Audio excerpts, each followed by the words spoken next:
this will end. The process of savoring every moment seems to be essential. One second everything is fine, the next one everything stands still. Isn't that what it's like? Is that what it's like? Is this what it's like? Is this what it's like? Is this what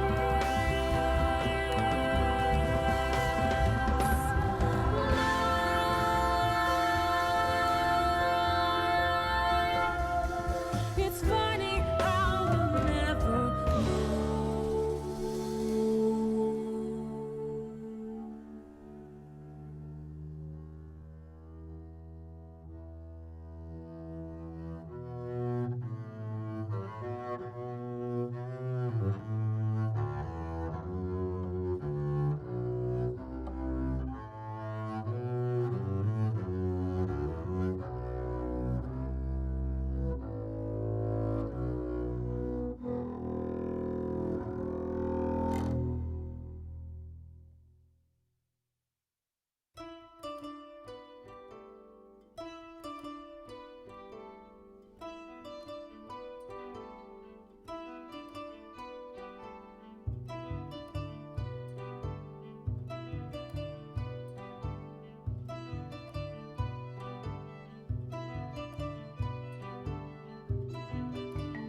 वादी वादी, तुझको ढूंढा, तुझको सदा दी।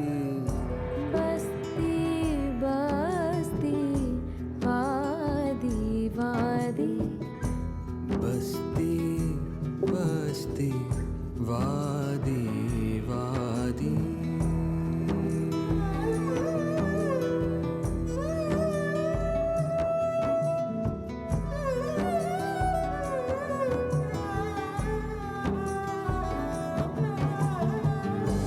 मेरा क्यों है गम दुनिया को, मेरा क्यों है गम दुनिया को।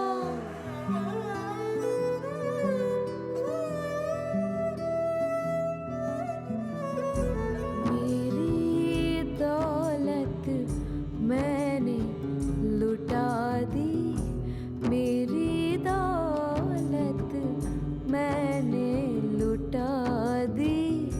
तुझको ढूंढा, तुझको सदा दी।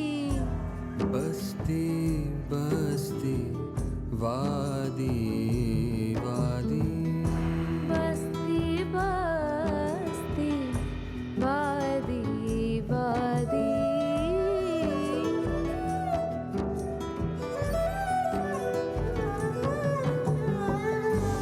एक कमी थी ताजमहल में, एक कमी थी ताजमहल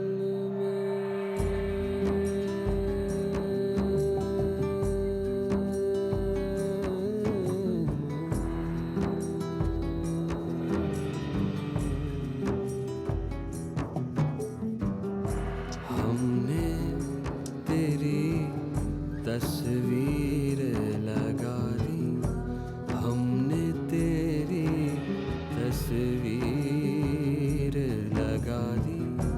तुझको ढूंढा, तुझको सदा दी। बस्ती बस्ती वादी वादी, बस्ती बस्ती वादी वादी वादी। बस्ती बस्ती बस्ती बस्ती।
joy grew few and far further between.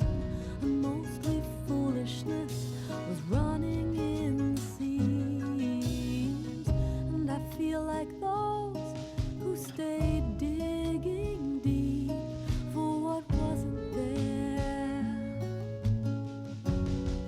Below Minnesota,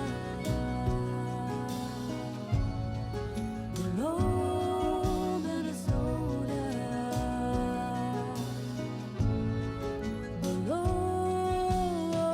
And it's a funny thing, the more that you put in, the more you have to lose, and the less you have to win. But how to walk away when the writing's on the wall, when you can't take it along, when you have to leave it all behind.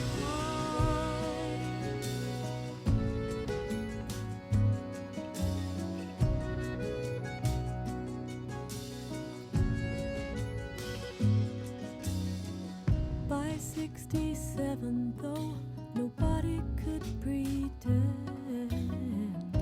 I know the feeling too, we're long beyond the end.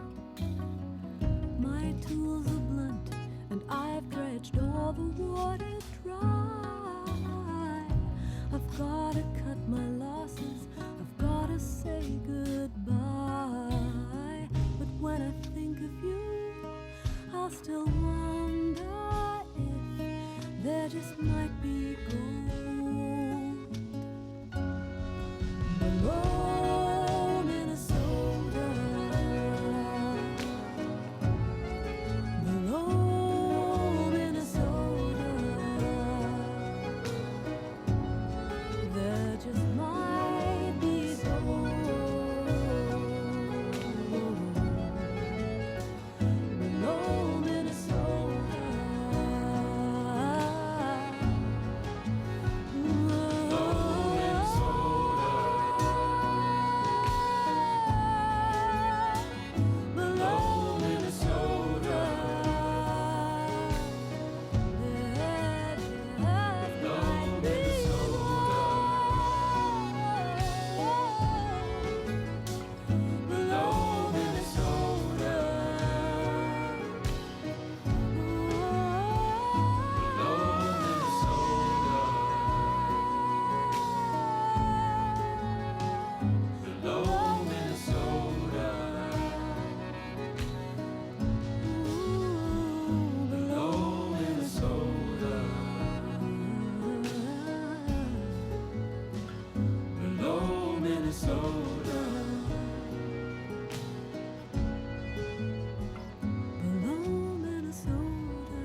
cerosos se apilaron numerosos en bloques de cementos altos y furiosos. Taparon la luz de nombres poderosos y nunca más se vio aquel sol que era luminoso. Lo llamaron desarrollo, crecimiento. Del barrio solo quedaron los cimientos, dejaron desechos, dejaron gente sin techo. El único hecho es que no tenemos ningún derecho. No más, los monstruos en la ciudad. No más, el globo va a reventar.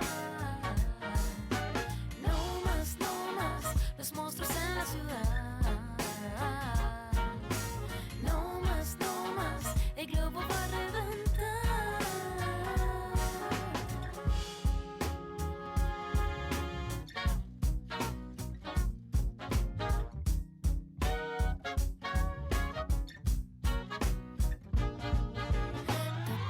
Cordillera taparon con costanera.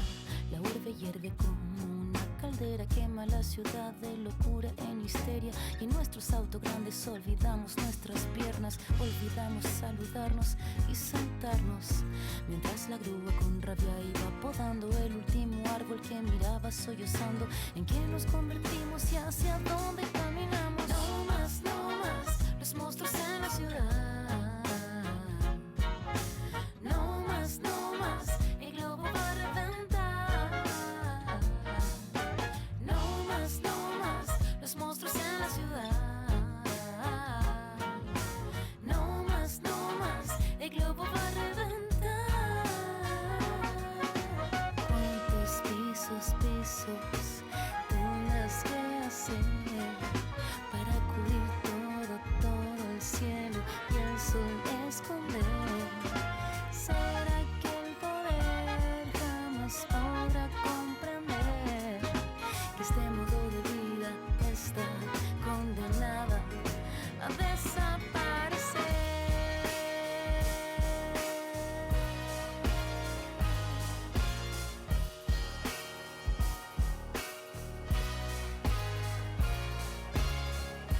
Nadie se mira, nadie se pesca, qué triste todo.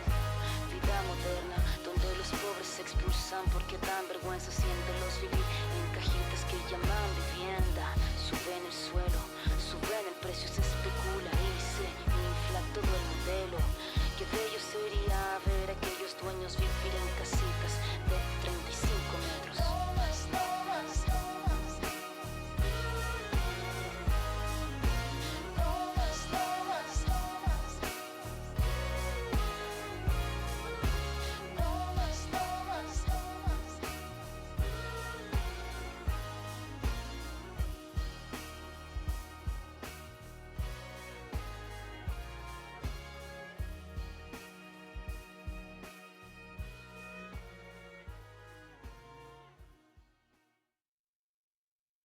Open the door, dear. I must get in your heart. You're making it hard to be true.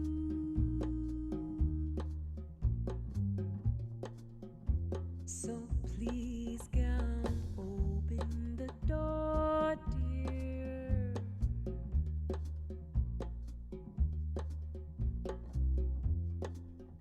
And then perhaps you'll find you've had me on your mind. No matter how you tried to avoid me, you can't get away so easy.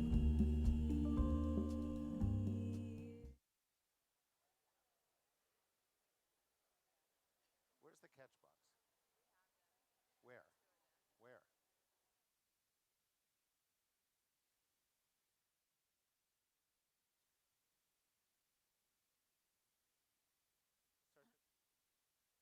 Start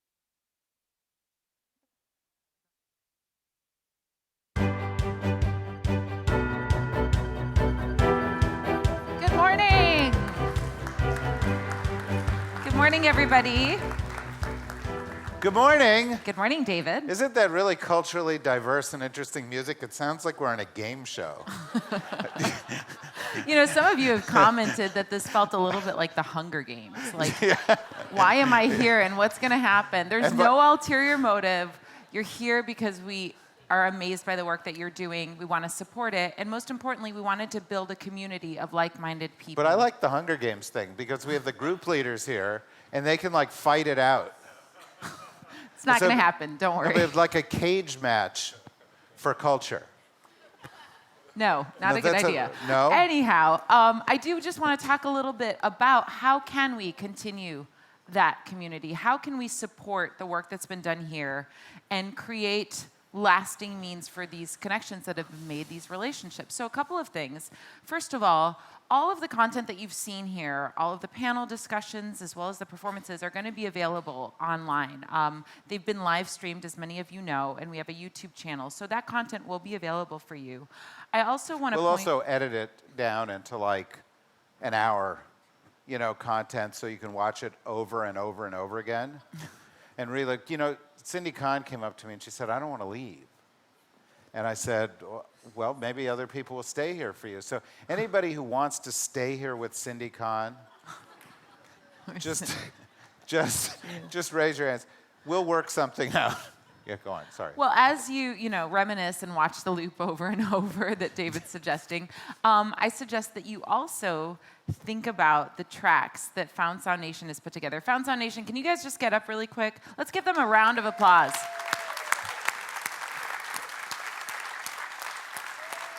Yeah. So these guys that you've seen in various performances during the Culture Summit have actually been creating tracks with all of the input that they've gotten from you. And 3 of those tracks will be released on the website on Tuesday. So hopefully that will be a nice reminder of the wonderful moments that we've shared this week. And the final thing I want to say is But you can play that over and over again, too. Certainly can. Like listen to it in your car when you're working out. And you might add some of the dance moves that we're going to learn in just a moment. Oh, Lord. Okay. Tim, where's Tim? Tim's going to come out in a moment and teach us some new moves. But finally, I do want to say, as I've said many times throughout the conference, that your feedback is invaluable to us. We've wanted to have you here, and we've really wanted to give you a good experience in every way, snacks included. But the one thing we do ask, perhaps in return for all of this, would be your feedback on the survey that you'll be receiving. And I say this because it's invaluable to us to receive your comments in order to keep this going and to do even better. So that's sort of my final comment. We certainly will make it possible for you to stay in touch with each other. The app should help with that. And anything else that we can do to assist, we're committed to continuing to build this community, include other people that you might see fit, and support your network. So thank you so much. Thank you. Where do you think she's going right now? Snacks, right, exactly. All right, but she got like 5 minutes without having a snack, so that was an excellent performance by her. You all were performing excellently last night.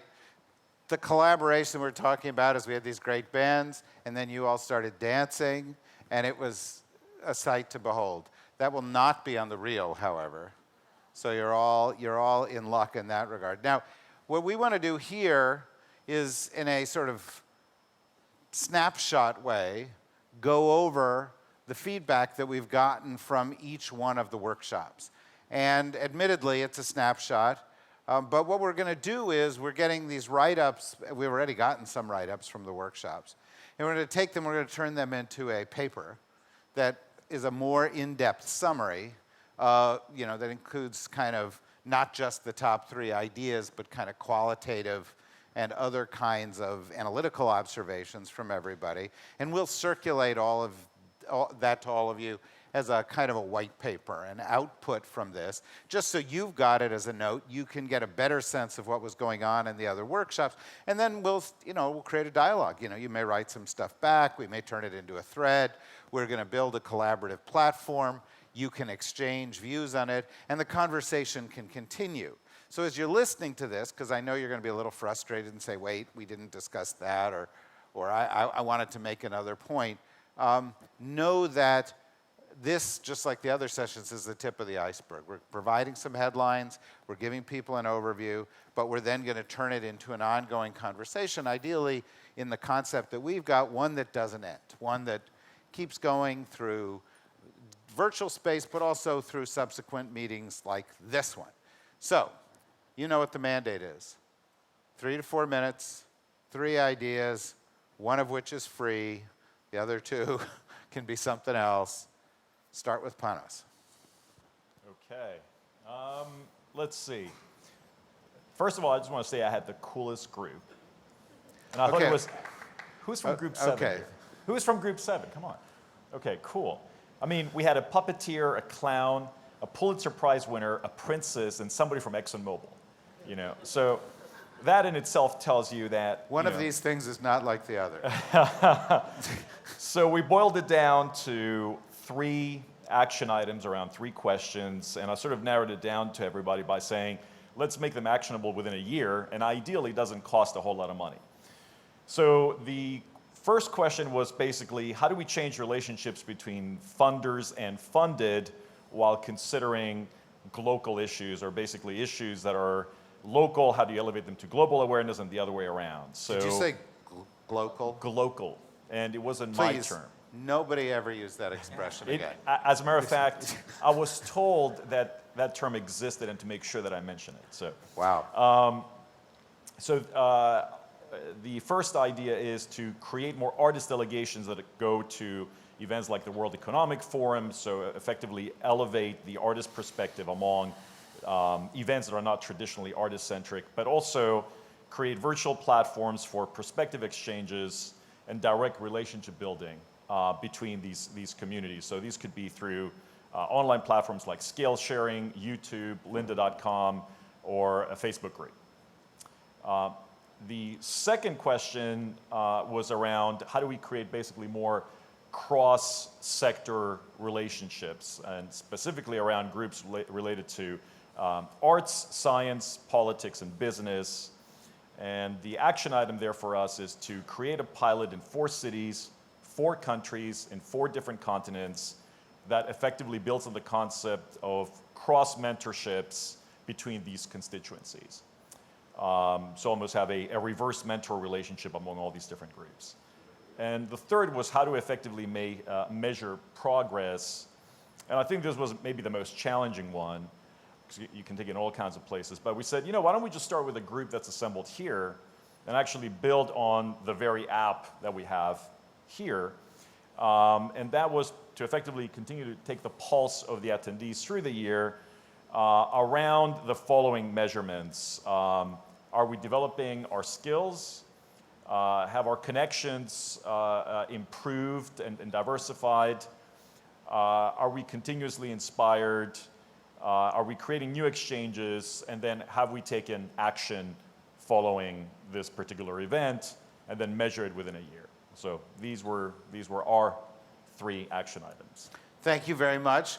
We'll come back with some questions. If at any time anybody says one of these things and you've got something absolutely urgent to say, raise up your hand. Otherwise, let's wait to the end and see if we have enough time to go through it. But that was pretty good. It was like 3 to 4 minutes. It was 3 things. They were achievable. Really good job. Everybody should admire the way Panos handled that. Yeah. Thank you. You may pass that to Nora. We'll go to Bob. Great. So we were group 4. It was a really great group. And anyone from group 4, would you raise your hands up there? So a really great, terrific group of folks. They don't seem very energetic to me. Well, they're not. They were great yesterday. Oh. They know their assignment is over. So, but they almost all stuck through all 3 days, which was wonderful. We had a robust group right at the very end there. One of the things that we were universally agreed upon is a thank you. A thank you for this, and also many of us had never been to Abu Dhabi before. I had never been here, and we've heard lots of stories about treasures that are here, institutions, etc. But what we all discovered was that the real treasure here is the people of Abu Dhabi, and what a joy to have a chance to meet you. So, as a group of arts people, we did a lot of divergent creativity theory thinking, going off explosively in a number of different directions, and then some convergent thinking, coming back at the end to a number Sounds like you had a hard time as a moderator. No, it was a great time. We allowed them free reign at first, but what's interesting about the free reign is that there was a lot of questioning of the actual question that we were trying to answer. And I think it's important because it informs what we came up with the three items. So culture, what is actual culture was questioned. Belief systems and values. Who controls the conversation of culture is one of the things that was important for many groups from many different countries where they felt that conversation was controlled by forces different than them. Same thing with the arts. We believed that the arts were writ large, very, very broad, but content control was a big question there. Technology itself, the connectivity from technology was not enough. The idea of harnessing it as a tool for communication was key. And then on the social issues front, we had a long list of what could be solved or addressed by the value of the arts. There were, in our three questions, the three buckets, I would say, are number one, information, number two, people, and number three, storytelling. So what I mean by those are this. Information.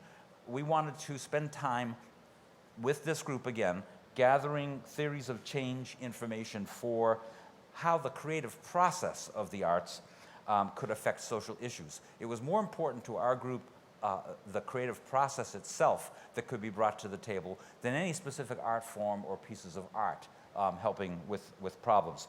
We wanted to talk about building common vocabulary, different countries at different levels of understanding or ability to process and use this information, because going back to how those countries and information control was happening in those countries. So the idea on information gathering was to build a simple database, starting again, like the first group here, from who we are, and then building out from there to the second idea, which was a broader connectivity, a broader database of people.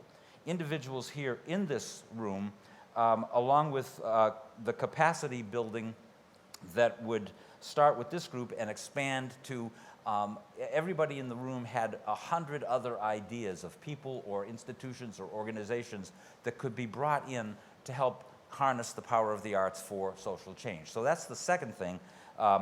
The information related to the concept, the first thing, the information related to the people, the second thing. And then the third thing is getting this story out. You can call that storytelling, you can call it advocacy, you can call it marketing. At the end of the day, we're hoping for some kind of change. It could be a person or it could be the policy of a nation. But the storytelling is the key. And looking for simple change, some examples of some simple rules that the arts could help change would be some of the stories that were told here, how technology and virtual reality is changing the lives of a few girls here in Abu Dhabi. That's one kind of change, and taking that up to a town or to a state or to a nation or to a world with stories. So sharing success stories. Sharing success stories. So those were the three things. Each one of them could be done small scale for free, so 3 free things, or large scale that would cost millions of dollars. It's all a question of building. Okay, thanks. Pass it on down. Nora. Thank you. Well, first of all, we're Group 1. Can I see, and I want to thank everyone in Group 1, if you can raise your hands. We had a fantastic group and did a lot of hard work, a lot of hard thinking. And the first day, it was, as you said, all about the questions.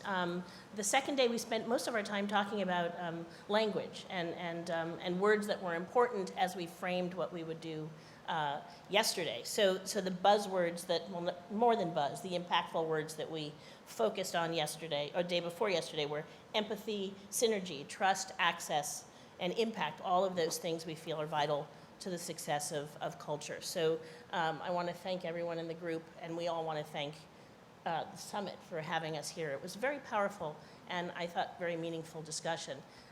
One of the things that the major thread was about cross-cultural, cross-continent conversations. So with that in mind, as sort of a personification of that, I'm going to pass the square over to Ahmed Lutfi, who is going to tell us what the 3 outcomes were. Morning, everyone. Thank you. So we decided to come up with 3 proposals, and each one links to the next. The first proposal is, obviously, after following Nora and these gentlemen who have shared probably similar ideas to what we had concluded at the sessions. The first proposal is we invite everyone to join what we call Saadiyat Connector, for us, by us. And we thought it would be our global community. It would be a collaboration of creators from east to west, from north to south, and we would agree on our synergy and passion that will focus on empathy and connectivity. So in order to mediate or leverage that, it moves to our second proposal, which we will facilitate this by utilizing, if possible, the CultureSummit app. That could be a platform that could help us mediate all these relationships we've made here moving forward. Now, the ability to do that can either be, again, very costly, like Robert said, or it can be something that can be utilized within the app without additional excess technology going into it. And the third one would be leading up to an outcome that leads to a world pavilion that could be called the CultureSummit at the Expo 2020. And this could showcase the works from each of our local communities to enable, again, cross-cultural understanding and connection based on the ideals and the agreements that were made and came through here at the Cultural Summit. So, thank you. Thanks. Hand that to Bill. Go. So we're from Group 8, and Group 8 was a rebellious group and a good group, and I had a lot of fun. I think what was good about it was that we had a lot of those in-between conferencey conversations. And those in-between conferencey conversations carried on after the group had finished, so I still have some additions that I think are important that should have been added in on our sessions, but they were too short. We had a very small amount of time for a lot of big ideas. And I think the thing that was really good is that so many things are coming back out of these other sessions. So impact analysis, how we measure things, how we're doing things, could they be put on a CultureSummit website so that people had access to best practice, had case studies, had good things they could use. I think we were talking about evidence in the benefits of music education and how much is true and how much is not, and what is the right stuff to be putting out there and convincing governments that it's important, and showing the true economics of the arts and how good they are, and also the benefits of the process of making art, like you were saying. We also said that it was really vital that women get included in absolutely everything we do. And we were inspired by having men speak up for women and thought that that should be something we carry through into our next summit as well. So how do we get that right, and how do we do that? Also, could be a free idea, could be asking every man here to speak up on behalf of women as well, as having that as a learning. And then also prove again how economically sound it is to support women in the arts. Then the idea that I think was special to me was this idea of radical localism. So not being glocal at all, but really focusing on what's in our ecosystems. And the rationale behind that was that the only tree that will survive in every ecosystem all over the world is a plastic tree. So to be very focused on what we have at home and what the people around us can do, and what our nature and our natural environment and what our place can do for our art was very important. So we thought that the summit could help us by showcasing that diversity is beautiful. And by getting word out on this was to have a hashtag. We haven't decided on what that hashtag is, but my art moment, or how I experienced, or something in art made my life better today, could be something we could ask a PR firm to do for free, or we could pay them a lot of money to do. And if everybody here could come up with that hashtag and spread it, a sort of thing that shows and advocates how great art is every day in everyday life. Thank you. Pass it on. By the way, whenever it's a choice of having a PR firm do it for free or paying a lot of money for it, we'll probably opt for the doing it for free. Okay? Bill. Right, so group 2, you're here. All right, yeah, we've got some group 2. We had a really great, very vibrant, near the end of our conversation, we started hearing applause from other rooms, continuing to talk. And I remarked that that's because we're not an audience, we're actually all actors. And so we... So you're putting down all the other groups? No, I think we're impressed okay, by no, the, little tension here is good. You know? Yeah, good. And I think we had some great difference of opinion about making sure that all voices were being heard and that people weren't being erased by the conversations being used to even frame the conversation. Down to some actions that could be undertaken by individual invitees, some to all work on together. A lot. Connectivity was really key, and I think the idea was not to build new structures, but better use existing structures and really be resource effective. There was a resistance to the idea of syncing, was to extend the network and communications and build the human connections through individual follow-up. So really taking the agency of each person who's here and making sure that they actually become the connector. It's something that the idea is that it's platform agnostic, really looking at person-to-person communication, and those who are here making a commitment to connect people and ideas that they've met here to people from their personal networks back home, recognizing the wealth that already exists within this group, that there are many people who weren't able to be here, but that doesn't mean that they can't be part of the conversation, and that we all have those channels.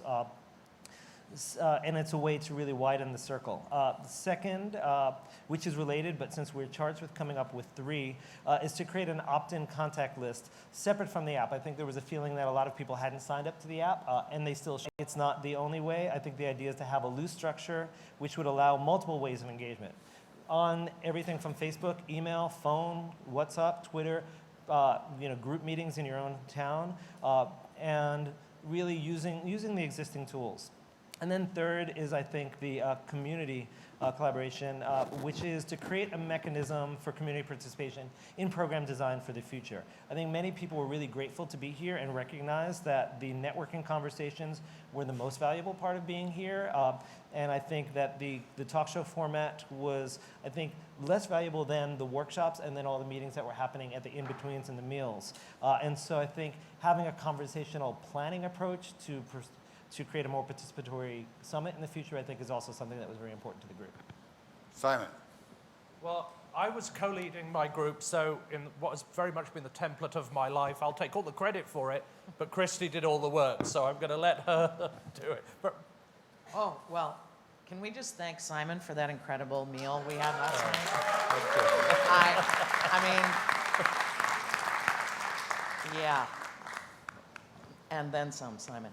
Okay, thank you. First, I wanted to, before I share our kind of collective contribution from Group 3, I also wanted to thank everybody in the group. And I wanted to thank it with some specificity because everyone in that process contributed honest thought, ideas, and a really abiding depth of care. And did so across English as a second language by majority, with a profound sense of cooperation, and with the incredible art of listening. Attentive, deep listening. So none of us indulged in essentially how to spotlight focus on what we already are doing and what we already know.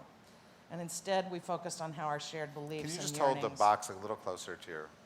Our shared beliefs and yearnings, concerns, and our aims could hold kinship. And it's exactly what you did in that group that we model in our artistic lives. So I just wanted to thank you with specificity. Nobody sought to be overly impressive, which was, in fact, hugely impressive. So getting to some of what we would put forward as recommendations, I think that one of the things in our group, first, clearly to be able to acknowledge and thank CultureSummit, and indeed the impeccable hosts of Abu Dhabi. Astonishing. We formed ours around the sense of promise, and it shares a lot of what the other groups have said. But one of the things that happened here is that it clearly activated all of us towards a willingness for collective action globally, and our group was unanimous in that perspective. We acknowledged, and it's something that I think is quite rare, we acknowledged that as arts leaders, we do see that the world is at risk. Acknowledging that is not something we often do in our institutional lives or in our personal practices because we're arbiters of optimism. But to be able to say it is extremely important, and therefore we do. The other thing is that we clearly see that the arts are a critical asset. Our recommendation is that Culture Summit continue, and that as the first participants, we will respond to your call for future assistance. And that means the ability to leverage us as necessary, simply seeking inspiration, providing testimony. We're an asset bank for what we can do for the world, and we offer ourselves freely to that solidarity of cause. And we recommend that you use us as such. Even so much as to say the word covenant, and we have all signed on to act toward the improvement of the human condition, personally and institutionally. And so we made and offered our own promise through this around the strategies of what can we actually do together in this after we leave. And so it seems small, but I think it's rather huge, is that we have made the promise to be responsive to any and all summit delegates and participants. No matter the scale of our daily responsibilities, and upon our return, and upon, and over time, we will stay in touch. If you call individually or collectively, we will respond. We really think that Culture Summit can activate a platform. I don't know if it's the app, et cetera, but it's a pledge and promise to use it. And if they cannot, then we offer full access to our contact details in every way, shape, or form for every individual in the Culture Summit participant group. So it's a promise of being responsive as individuals, but also to respond to collective action where called upon and as possible. And to be useful, to be useful to how you and we might be able to offer our leverage that serves common cause and improved conditions. To extend our own networks in service to that interest and need where possible, and to highlight the power of collective imagination as a force for good. We also went so far as to say and suggest that possibly we would even be able to function as a voluntary global council, unfunded, non-administrated, but visible and useful in informing policy propositions and assistance with ideation, taking agency, and mobilization efforts as they are arising, which we know that they will. So we offer wisdom in general and specific knowledge when required to the Culture Summit. The other thing that we thought would be vital for us is that we seek the ways to magnify truly great and singular practices and put them forward to you. Without advertising everything that we all do, but truly like the thinking of major specific practices and singular gestures that we can help amplify locally and obviously globally. And we really think that we all could use and do seek a data platform of impacts that maps our assets that can be used and influenced through governments and a variety of other kinds of things. I'm almost done, don't worry, I'm almost there. I just, this is a technique of moderating, and you sort of move slowly it's towards the hover. person. We know it well, it's called the hovercraft. So I'm nearly there. But one of the things that we need in terms of seeking a data platform is, especially in the context of artists, and there are many individual artists in our group, is a measurement method that artists can use. Truly, what impact measurement can an individual artist use around their work? Because the one that I can offer every single artist in the context of this conference is that because of your extraordinary gift, you certainly made me and all of us better than we were before encountering your work. I don't know what that data impact is, but I know that that is something that lives in us, certainly as a group. So, in terms of moving forward as well, we thought it was vital that major corporate representatives would be present without sponsorship. This is an important thing around Google or Microsoft, a variety of other things we're talking about, but we're consumers of those products, we're consumers of things as well, and how to bring them closer to the conversation seemed vital. Major scientific bodies being present, and we also thought that a scholarship support for young people to be present within our dialogues as a scaffold upwards was important to the future. So that's it, really. Thank you. we've got a little bit of a time, and we have to track down, missing group 5. No, I know you're there. So 3 minutes, okay? Thank you. It's about the workshop number 6. I don't know who is here. We discuss a lot about equity, about social matters, about education, and we express our fear that culture and art can be used as a slave for economic matters. We were really very concerned by the fact that creativity in art and culture need to be made in a free environment. We had many questions. One of the questions was how to answer why culture matters. And we discussed a lot about extremism. How can art and culture help to fight extremism? And we were really very anxious to know how we can do the follow-up with this cultural summit. So we try to wrap up all these questions and answers in 3 short actions.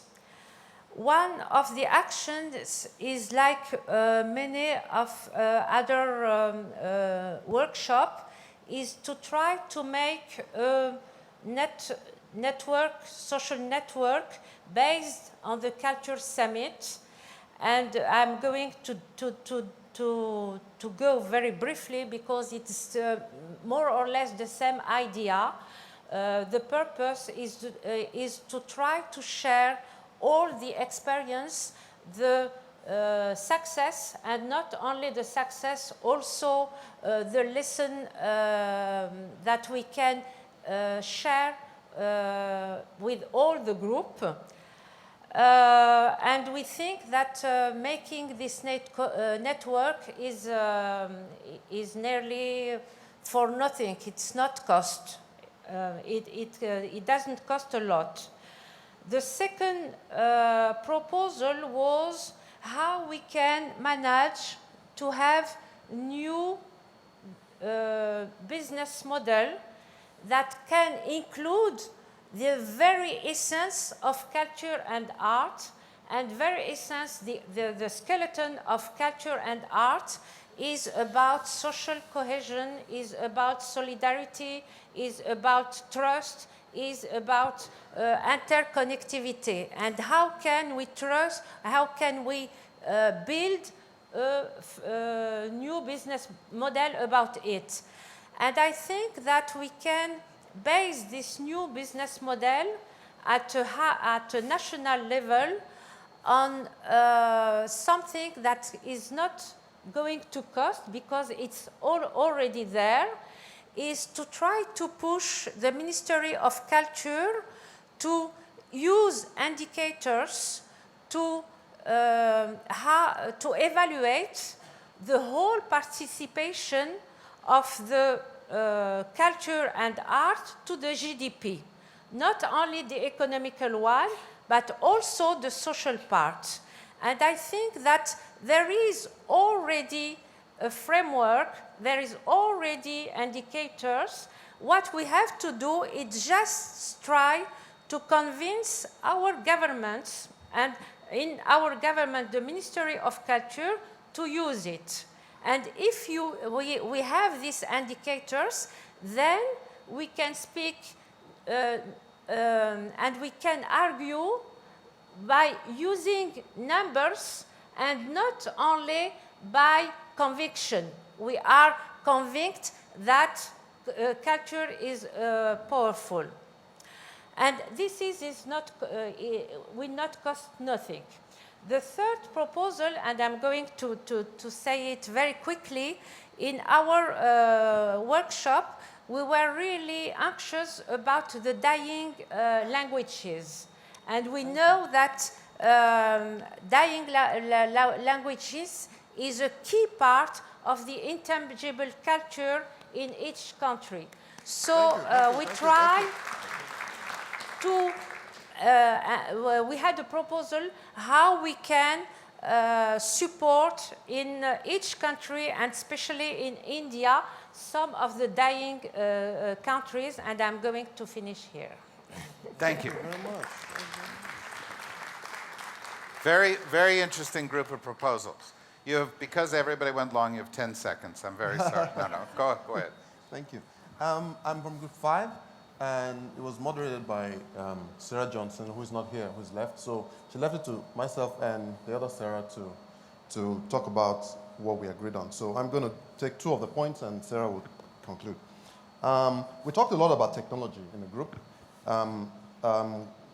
We examined the question about how technology changes culture, what roles technologies will play in the future, and most importantly, how do we use technology to empower societies. One of the points, the final point she made there impressed me a lot, because we've been talking a lot about languages and how we can use technology to empower local languages to survive and to be able to connect people, underserved population, to technology and to the 21st century. In the case of local languages, minority languages, Yoruba, the one I speak, for instance, there are many people who don't speak English at all and who speak Yoruba and who want to connect with the world and connect with technology as well. My iPad, for instance, has Siri in Norwegian and Swedish, which are like 5 million speakers. Yoruba is 30 million people, and technology, Siri doesn't exist in Yoruba, for instance. So there are cases like this where technology serves to limit and exclude population. So we talked about a number of all these issues. The answers we came about, the action points. Actions, yes. Actions and action points we agreed on. There were 3 of them. I'm going to take 2 and Sarah will conclude. One is to create a collaborative artistic fund. We think that for a summit like this, it would help, if possible, to have a funding opportunity for projects, artistic projects, that further the aim of the conference. So not for big grants, not big grants to small organizations, but to big organizations, but smaller grants, artistic-led projects that people can use to create projects that further the aim of the organization. We also talked about encouraging involvement of Emirati artists, and there have been conversations about, how the inclusion of local artists in summits like this. It's nice to have people from all over the world and all, but it's also great and important to involve people who or live here as well, and try to understand them and bring them into the global conversations. So that was that. And yeah, we talked about the funding thing. Actions. Actions, yes. Let me see. Okay, let me just move on from that. The other one, many people have talked about, it's sustaining the conversation. This is free. We can find a way to connect all of us and continue the conversation in our local places. That's fantastic. The last word. I'm going to go so fast through this. I think there's something worth saying about our group, which is, and maybe this is not entirely positive, but our group actually had really dwindled by the end. But that turned out to be the best thing for us, because when we had only like 7 or 8 people, we sat around a table and we were able to express our skepticism about a lot of things. And sometimes I think especially all the people that weren't there. No. Oh, sorry.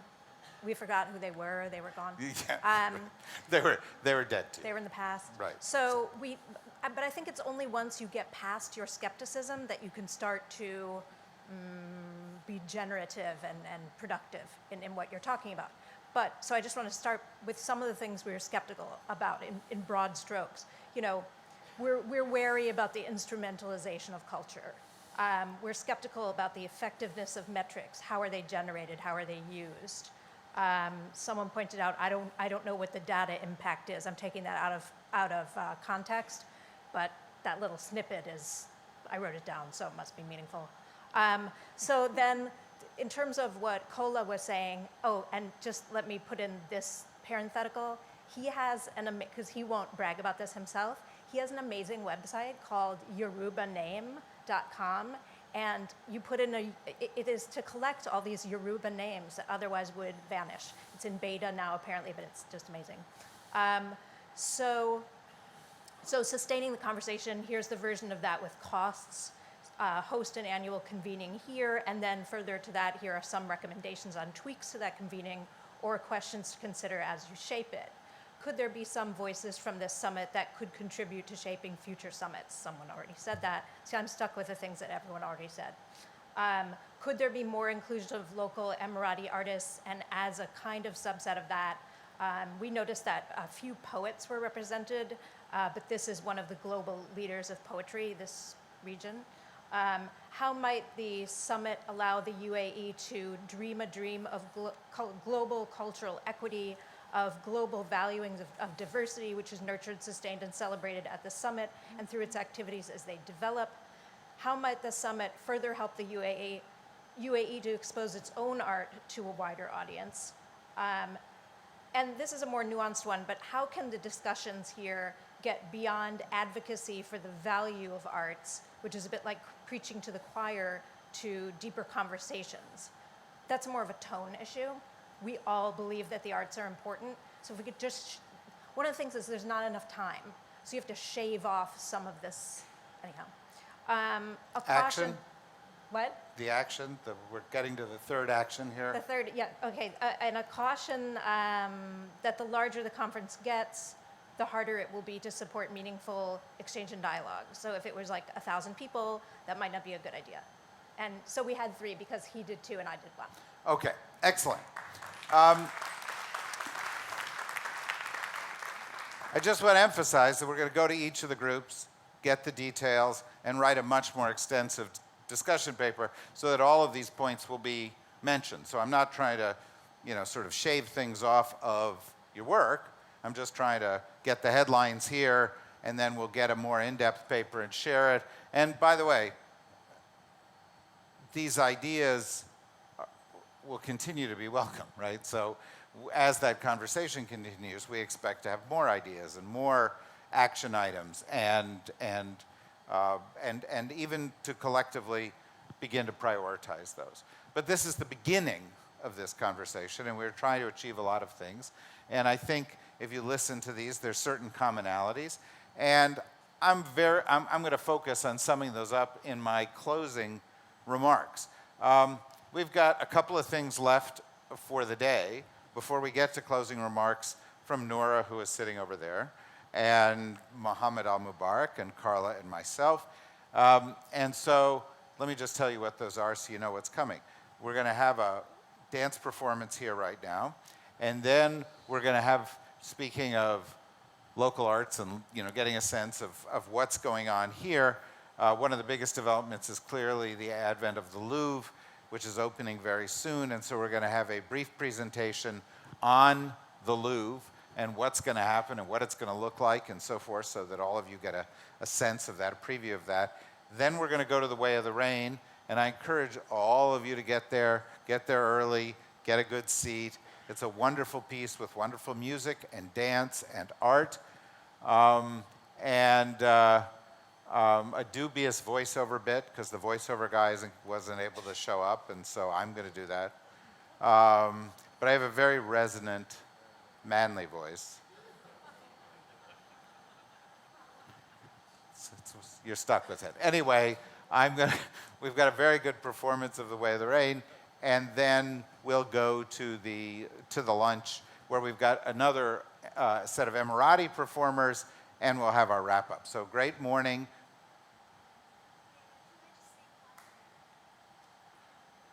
Okay, we're way, way, way, way, way behind.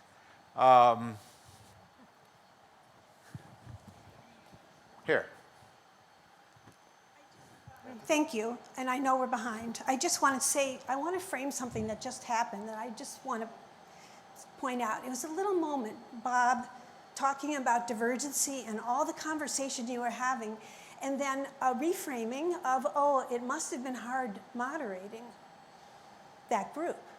And I just think that's where often people get afraid of artists, is that divergent thinking leads to difficulty in managing. And it doesn't. It's giving agency to these incredible voices. And what happened after that was Bob said, and then we converge, because artists also converge. We come back. We know that eventually we edit. So I love all these ideas, but I want to add, when we work on these systems with our apps, and we all spend time globalizing our ideas, that we pay attention to our own process and how we reframe each other's remarks. Because in this cross-cultural world, we have habits of mind that change the meaning of what the person said. So please, let's do it. But let's pay attention to our own internal processes, because it's brilliant. They are brilliant, but we will get it wrong if we don't pay attention. I'm sorry, thank you. Thanks. So, So, Carla Derlikov-Canales. So I just wanted to add. Thank you all so much. That is quite a bit of feedback to consume, and I invite you to do so. 1 second. We have somebody who wants to speak here. It's just going to take 1 minute. It's just going to take 1 minute. I swear. I was observing the crowd yesterday at the party, all the people dancing, and you could feel that amazing energy coming out of it. Like all these people coming from all the world, each one with its own specific talent. You can really feel that energy. And I really believe that if God, no matter how we call it, gave us the power to be creators,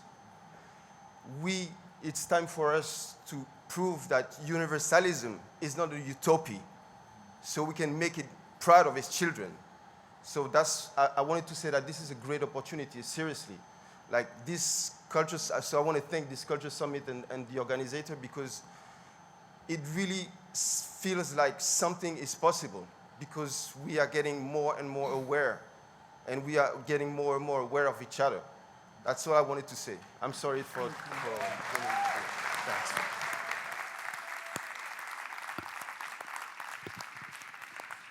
Thank you so much. Thank you also, Liz, for your comments from the artist's perspective, which is so important, and this is why we want the artists in residence to be here and to contribute, and all of the artists. Clearly, we need more time for comments, and we will build platforms for that, but thank you, everyone, for sharing. Just a note about The Way of the Rain. This is a really special performance, which I see as a culmination of all of the arts, visual, dance, music, and it's going to be spectacular. It's conceived by Billy Redford, who's here with us, and her team. Wonderful piece. And the voiceover that David mentioned has been performed by Robert Redford, who is unable to be with us, but David will be filling those shoes this morning. On a regular basis, when Robert Redford is unavailable, they call me.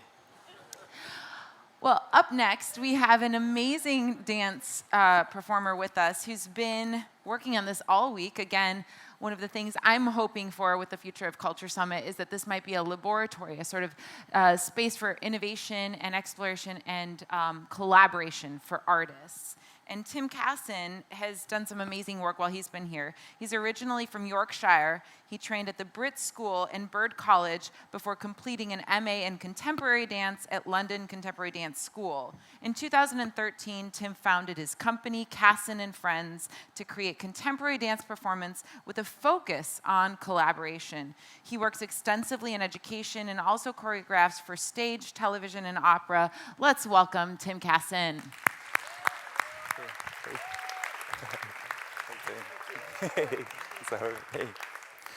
So good morning. Thank you very much for having me here. So I'm a choreographer by trade, but I'm going to talk a little bit to start off with, and then we're going to go into the performance that I'm really excited about performing for you guys.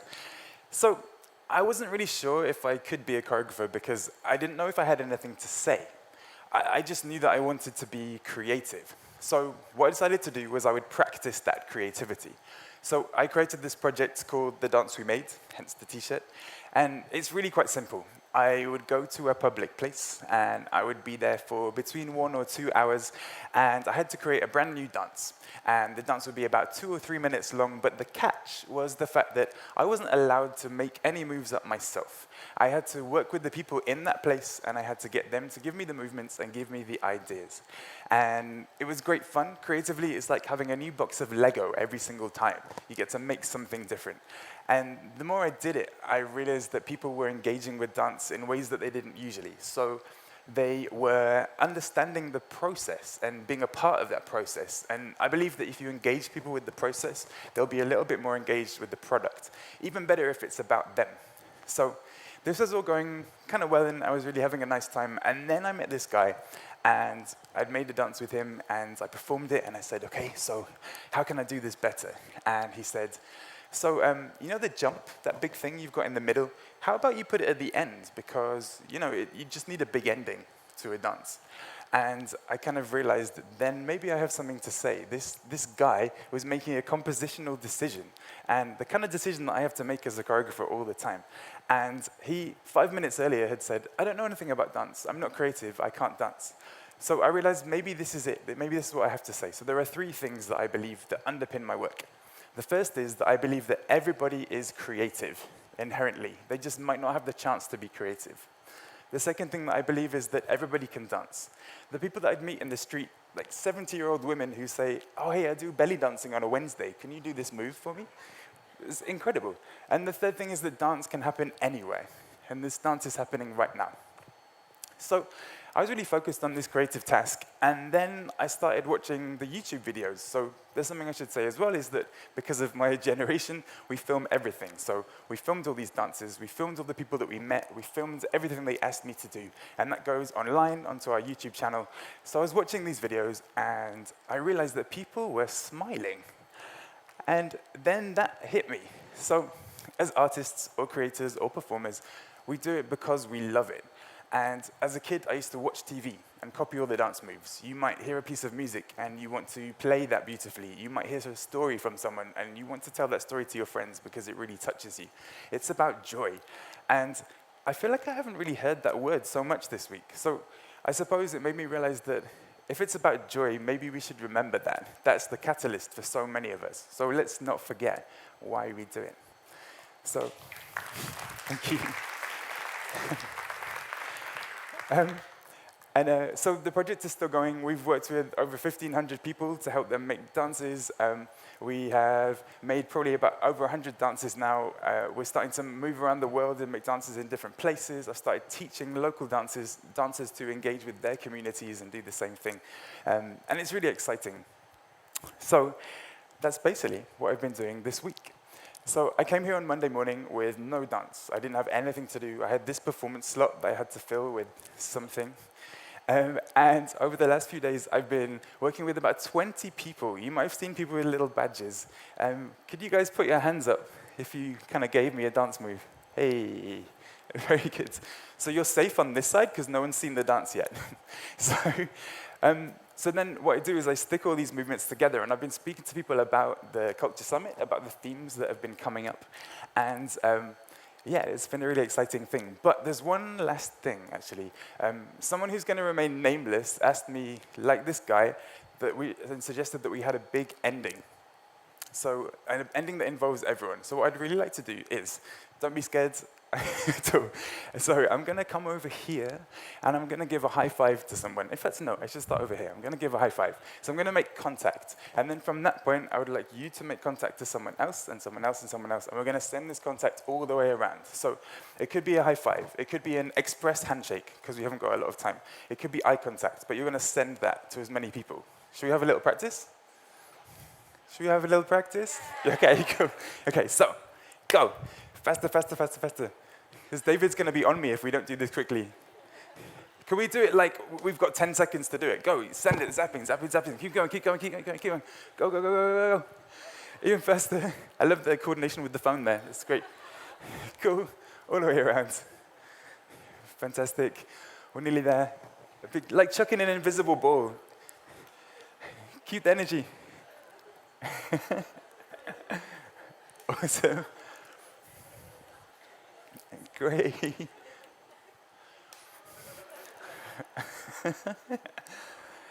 I know it's come. Oh, yeah. Please be nice to each other, okay? I'm going to come here and. Excellent. Thank you. All right. So, cool. Well, I feel a lot happier now we have an ending. That's kind of my job done. So without further ado, thank you to CultureSummit Abu Dhabi for having me, and thank you to the 20 people. Let's go. So on Monday, I met Mina, and she said that she was really curious about what was going to happen. I also met James, and he said he had lots of questions, and that they were going to take us on a journey this week into actions, and that was the most exciting part. I also met Stefan, who was asking, how do we measure the impact of culture? And what is culture anyway? I also met Claire, and she said, can we build something together that will take us in a new direction? I spoke to Carsten, and he suggested as an answer, maybe sometimes we have to look back in order to go forwards. And I also met a lady called Mimi, who actually just wanted me to dance. She said, this is my favorite Bollywood move, so you have to have this in your dance. They're just some of the moves. I'm going to do the whole lot just now.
Thank you very much. Cheers.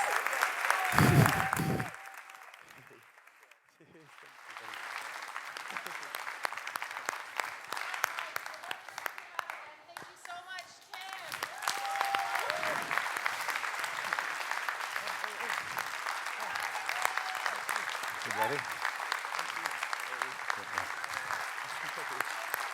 Cheers. Thank you. Cheers. Thanks, man. Great Thank you, job. man. Thank you. You didn't ask me to join you. Oh, sorry. Did you have drop it like it's hot, right?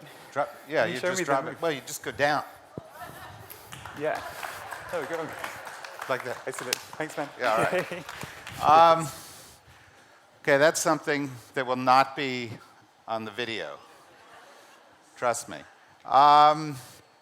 Okay, so as you have been told, one of the things we'd like to do is give you a preview of something extremely important, which is the upcoming opening of the Louvre Abu Dhabi. This is I think, an event of global artistic significance. Not only is it the first sort of branch of the Louvre outside of Paris, but as you've driven by the building, perhaps, and seen it in the distance, you're seeing a building that in and of itself may be a destination to which people will travel from the other side of the world just because it's so remarkable. And as we celebrate what's going on here, and there have been some references earlier to the number of Emirati artists and so forth. We've had 5 Emirati artists, concluding the group, about 80 different Emirati artists here. About 40% of the people who have registered and participated here are Emirati and from the Gulf. And we are really, really focused on exactly that.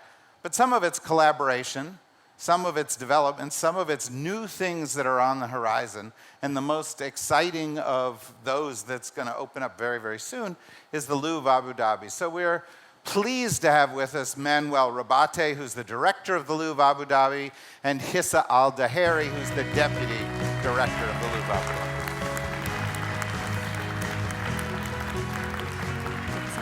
Thank you. Good morning. Good morning. How come you guys get a table? Nobody else has a table. You okay? Yeah, I'm dancing. You all right? Dancing a little bit. Dancing, more dancing. Still yeah. in the move. Keeping the dancing going on. So you have a few slides. So why don't you give us the overview, and then maybe we'll open it up to any questions that anybody has about this upcoming big event, all right? Sure. Yeah. So, good morning, everybody. I think this is the end of a long week, a very, very busy week, so I will go directly to the tough questions. I had many discussions during the dinner, having a snack with people. So the question you all have in mind is, when do we open? When is the Louvre Abu Dhabi open? Better crack it up. We are opening this year, 2017. The site David was describing is an incredibly gigantic working site today, days and nights. Team is mobilized to finish and to test and to operate this museum. So I also think that some of you came to Abu Dhabi for the first time for this summit, and you didn't think it would be the only time you would come to Abu Dhabi. You will have to come back. It's a must. You will have to come back to see the museum open. So the Louvre Abu Dhabi is also, I think, echoing some of the themes that have been discussed this week. The summit opened with discussion about universality, about connection, what makes people diverse and similar. What are the common ground? And this is definitely what the Louvre Abu Dhabi will be talking about. Abu Dhabi vision was to create a universal museum for these multicultural societies. I think that we have to keep in mind was what is Ines Nayan said on Monday about this ecosystem, which could be the museum of Saadiyat, which could be the universities, which could be all the initiatives we're talking about. And all of this, the Louvre Abu Dhabi is embedded in this strong momentum, UAE momentum toward the world. 2 nations came together for this incredible agreement between the UAE and France to build an Emirati museum in Abu Dhabi with a universal narrative to the world. I think that the best one to frame it this week was Mohamed Al-Mubarak when he was giving the diplomatic prizes. He said, we believe that we have always been connected, and we will shed a light on our humanity. And I think this is the motto of the Louvre Abu Dhabi. Well, so we will have the difficult task of giving you a glimpse of what the Louvre Abu Dhabi is. And when we're talking about Louvre Abu Dhabi, a lot of people are also saying that, is this something new, something to the region? But I go back to what Zeki as well said in his panel, that culture preservation was part of our late founder, Sheikh Zayed, from the start. So back in the 60s and 70s, when we were still forming this nation and he was thinking of building hospitals, infrastructure, schools. At that same time, culture and culture preservation was also an important agenda. The first museum in Al Ain was built in 1969, even before the formation of this nation. So you just have to put it in a framework of how this was an important thing from the start of the nation. So in a way, Louvre Abu Dhabi as a museum is a continuation of his plan and his legacy. And it's one of many cultural initiatives that Abu Dhabi is having today. I think we have to pass through. The starting point was a state-to-state agreement. 10 years ago, in March 2007, this incredible agreement between Abu Dhabi and France was signed, which was a very long-term commitment. The name of the Louvre was given to this museum for 30 years and 6 months, if I'm correct, to bear this museum, Louvre Abu Dhabi. So the meeting point of these two names. But the agreement was a very, very consistent and complex one, with loans during 10 years for the permanent galleries, with 15 years of exhibition, international exhibition. But, and this is maybe one of the most important elements, there was also a key transfer of knowledge and expertise, working together, building the team, which is exactly what brought us 10 years after to this readiness to open, eagerness to open. You have to imagine, there were a lot of discussion about cultural diplomacy this week. It is a stunning accomplishment in terms of cultural diplomacy. But even as a Frenchman, I can say it, even within the French museums, bringing all the French museums together was an internal cultural diplomacy exercise. So we have the Louvre, but we also have, to fulfill this universal narrative, we have, for all of those who have been to Paris, you know that the Louvre is finishing in 1848, and that the next room, to go to the next room, you have to cross the Seine and to go to the Musée d'Orsay, in a way. And then the room after would be the Centre Pompidou. And if you want to be really universal, if you want to embrace all culture of the world, you need to have the Musée du Quai Branly, you need to have the Musée Guimet for the Asian art, and we brought all of these museums together, united to have the access to the best collections for the Louvre Abu Dhabi. So we will, am I losing my... Yes, this is the Louvre, but not only the Louvre. So we will present in the Louvre Abu Dhabi a universal journey, a chronological, in which, and that is going to be the novelty, the artworks from all these civilizations are going to be presented not in departments, not separated by a civilization, but all together in the same rooms and sometimes in the same showcases. But talking to the artworks, we need also to talk to the incredible building and some images to, if it works. Yes. This is a time lapse of the building and its development.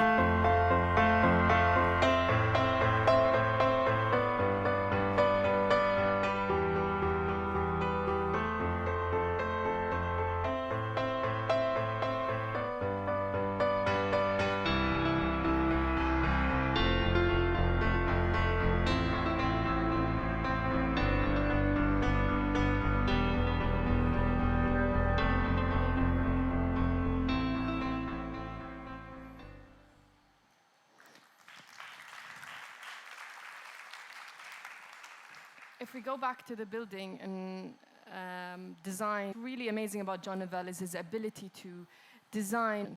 So you look at this building that it looks like a Medina, this huge dome on the top that brings down a rain of light. And we've been saying rain of light, and these are some historical images from this rain of light has also been coming from the region. So in a way, he was able to capture the light of the region from also the palm tree garden. And then he was able to create this dome that embodies that same texture, that same light.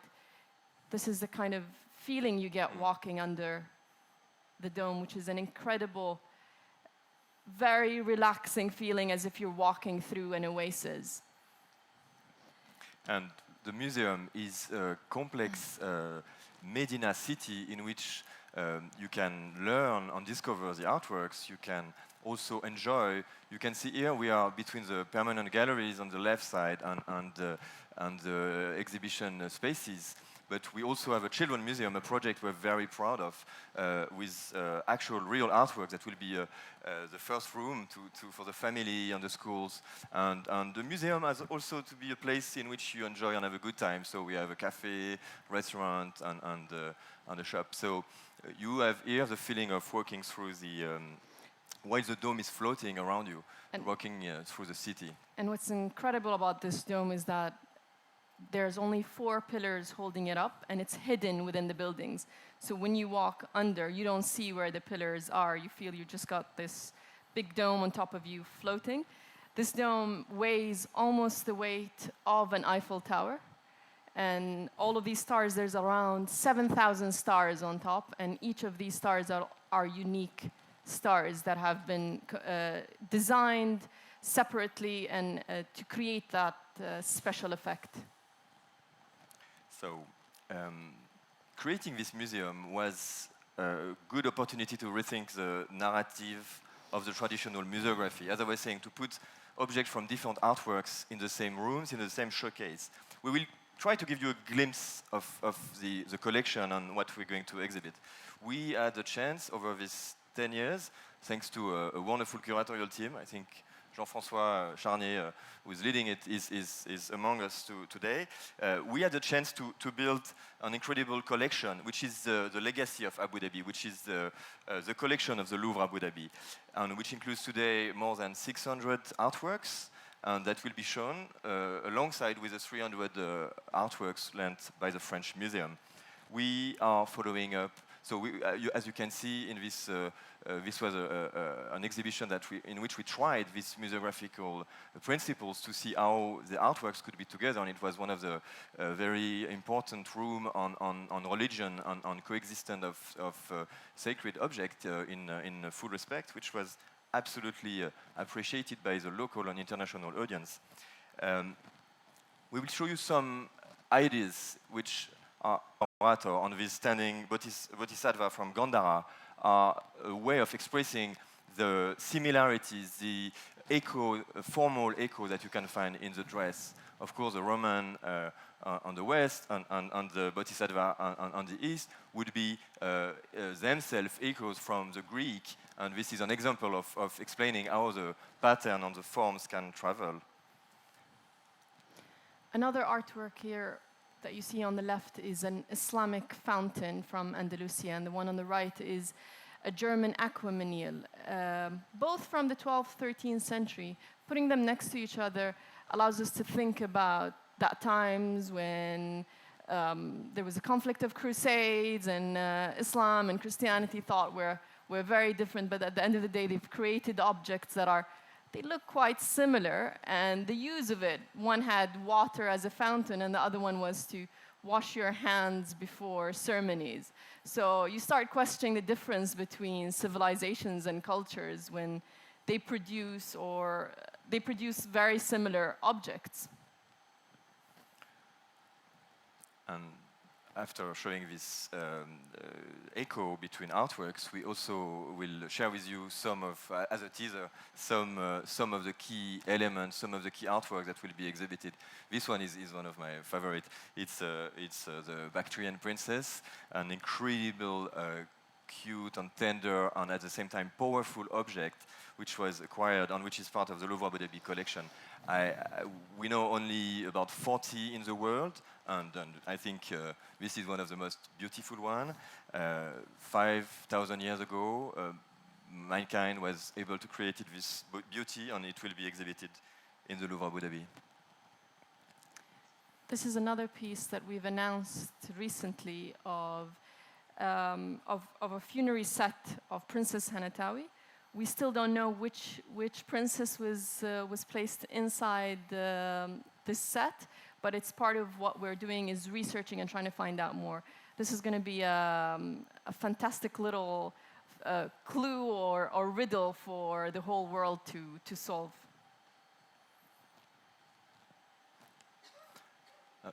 And maybe another, this one is alone, but which brings me to the other key question I was asked during all this week, when it was not, when do you open? The other question was, will you exhibit Mona Lisa, La Joconde?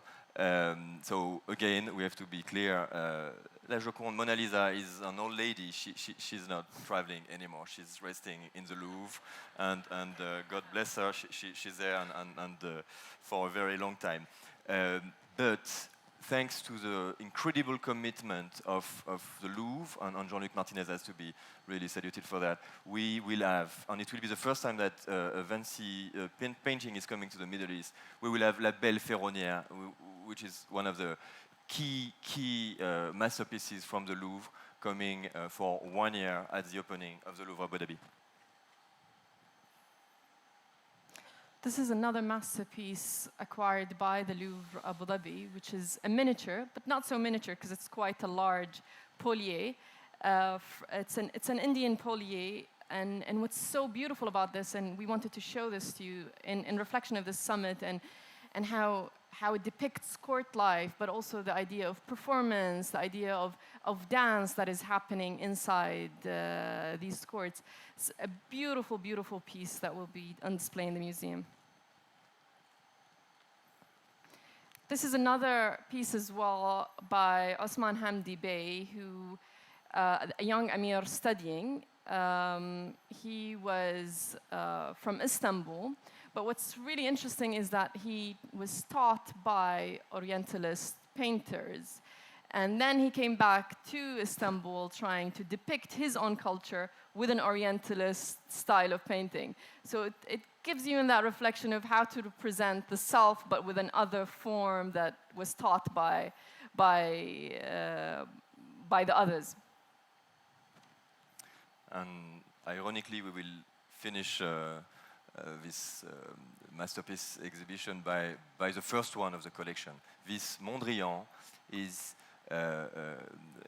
key piece of the collection. It was the first artwork to be acquired during the Saint Laurent Berger sale, and it is in itself a masterpiece. But what is very, I think, important for all the team of the Louvre Abu Dhabi is also the echo that we have between the structure of the painting and the structure of the building in the Louvre Abu Dhabi that you have seen in the previous slide. So this artwork is also a mise en abîme of the collection. But a museum has also to invite and to dialogue with living artists and to open its walls, open its doors to artists. You can see here a commission piece that we commissioned to Jenny Other, the American artist, and she played with the content of the Louvre Abu Dhabi. She worked with the curators, and she is preparing something that will be engraved on the very skin of the buildings.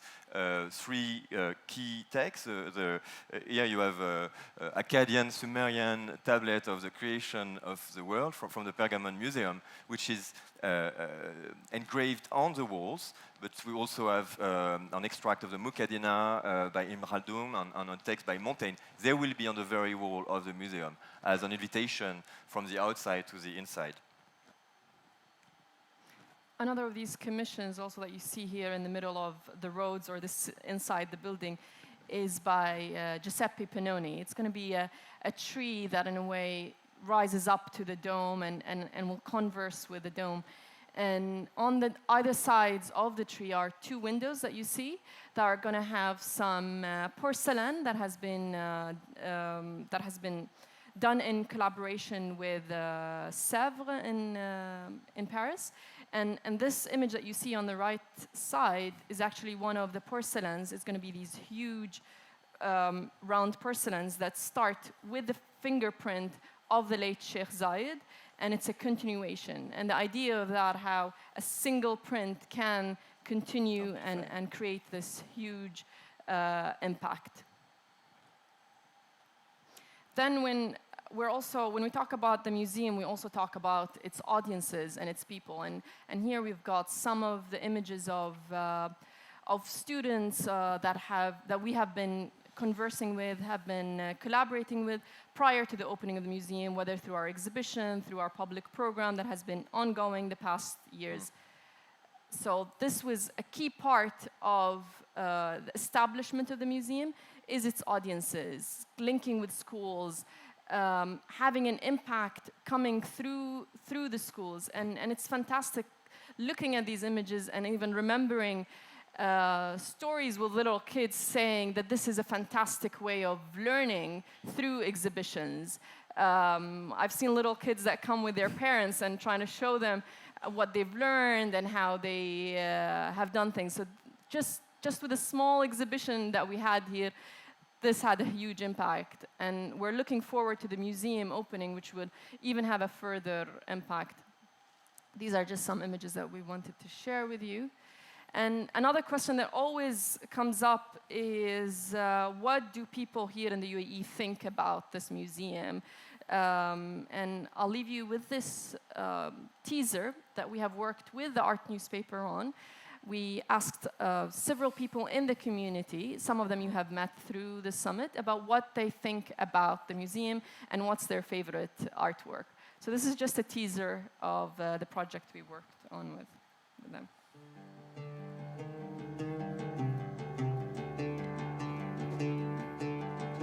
John Novell once said that art should be created for life, not for the museum. This is a collection of art that was created for life, and it lives proudly at the Louvre Abu Dhabi. I've never imagined that if 10 years ago someone said, I'm going to the Louvre, and then someone will ask, which Louvre? This is a quiet, joyful feeling, and it's a proud moment as well. The Louvre Abu Dhabi is coming with a great message. The Louvre Abu Dhabi, with its treasures, is connecting us to our history and to the history of the world.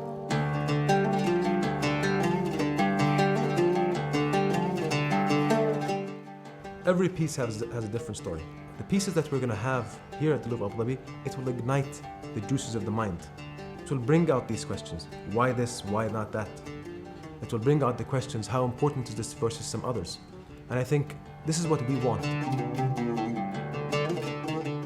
What the Louvre Abu Dhabi is going to do is it's going to elevate the art scene in the Gulf. I think we're going to be, for the first time, employing international standards. This is the thing that I'm most excited about. أنا أشوف أن دور متحف لوفر أبو ظبي دور مهم ليرسل رسالة التسامح والسلام لأهل الإمارات وللعالم العربي وللزوار اللي حيجوا من جميع أقطار العالم إنه يزورونا.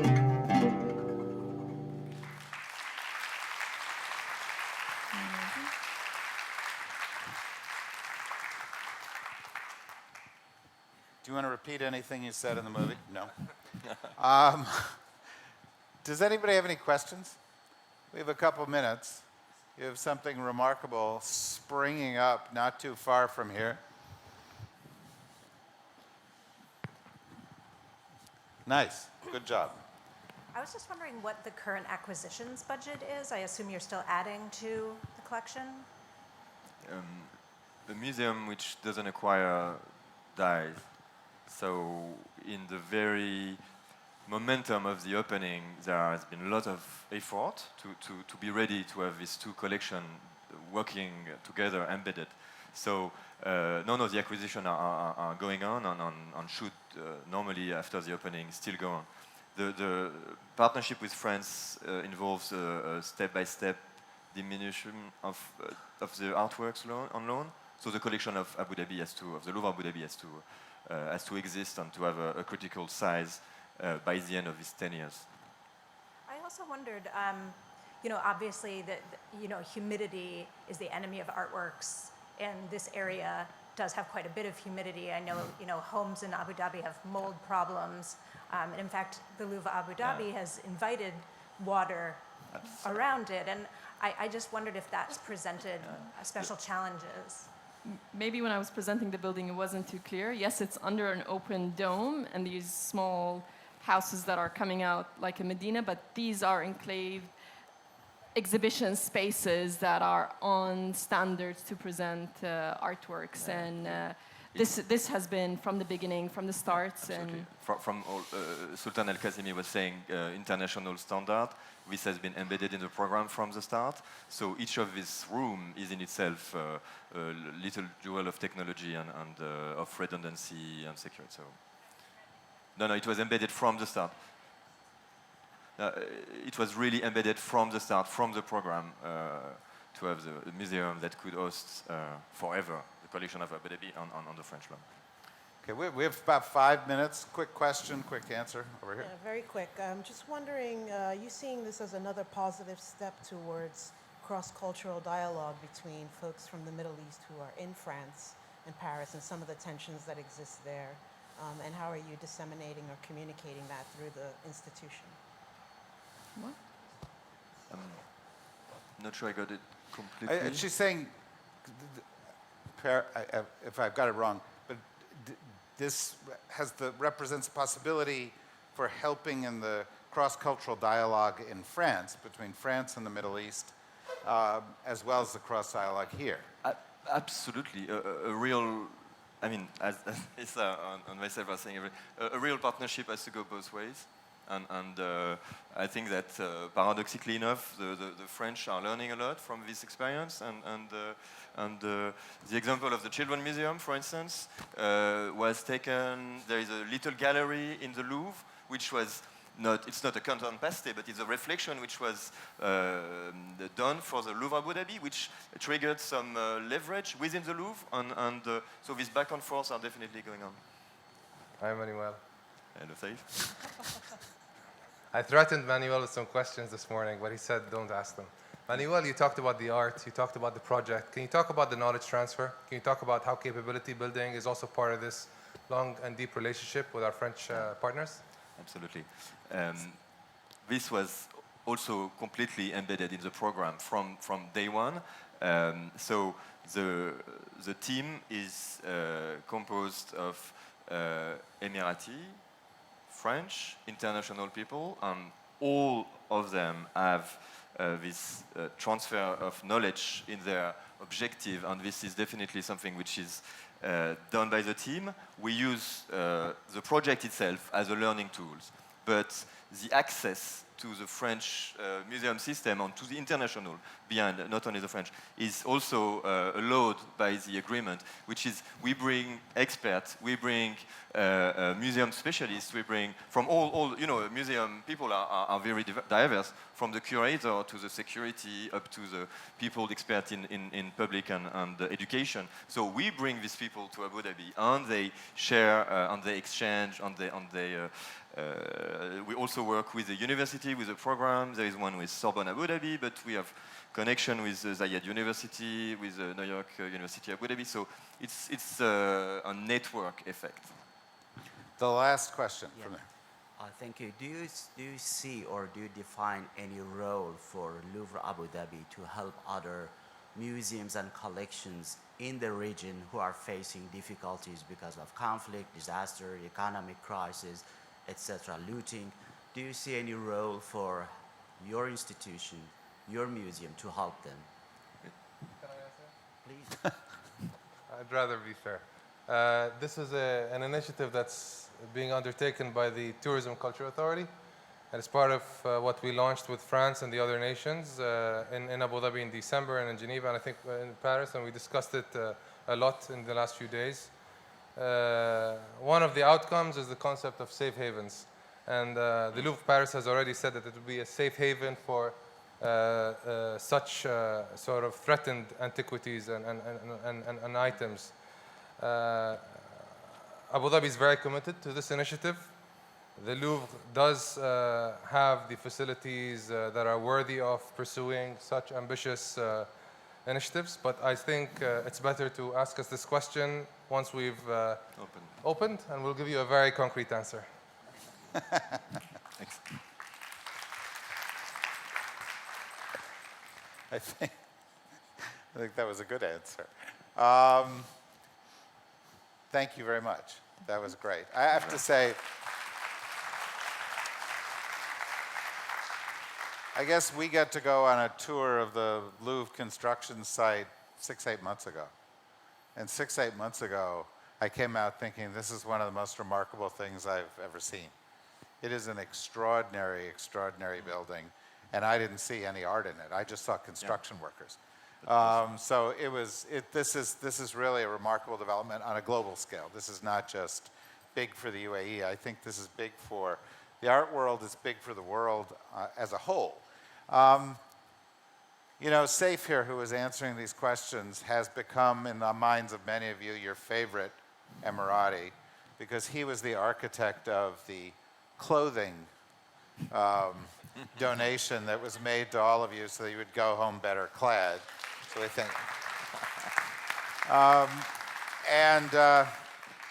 and he's done something else today. Why don't you tell him what you've got at the very end of our program here? All right. So after the closing lunch, we would be honored if you joined us in the main hall. We would be serving you a nice selection of Emirati local desserts, which can give you a flavor of home. We hope that you can call Abu Dhabi home and you can leave with a smile, with nice, pleasant thoughts about the summit that we organized with David, with Carla, with Noura and Muhammad, and the whole team.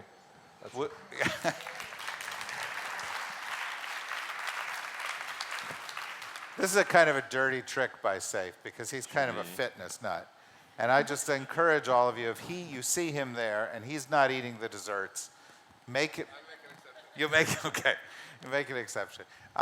So look, where we go from here is down the hall towards the lunchroom, but instead of turning right in the lunchroom just before, turn left in the theater where you see the big silks. And you'll see the Way of the Rain, which is this full production with world-class musicians and dancers. We'll set aside the voiceover. You also will have a singing surprise in the middle of it from a singer you've got to know here. And it's terrific. And then we'll go and have lunch and we'll wrap this up. But we're going to begin almost right away. So just head on down to the theater. Please join me in thanking the folks from the Louvre Abu Dhabi for a great job. Thank you very much.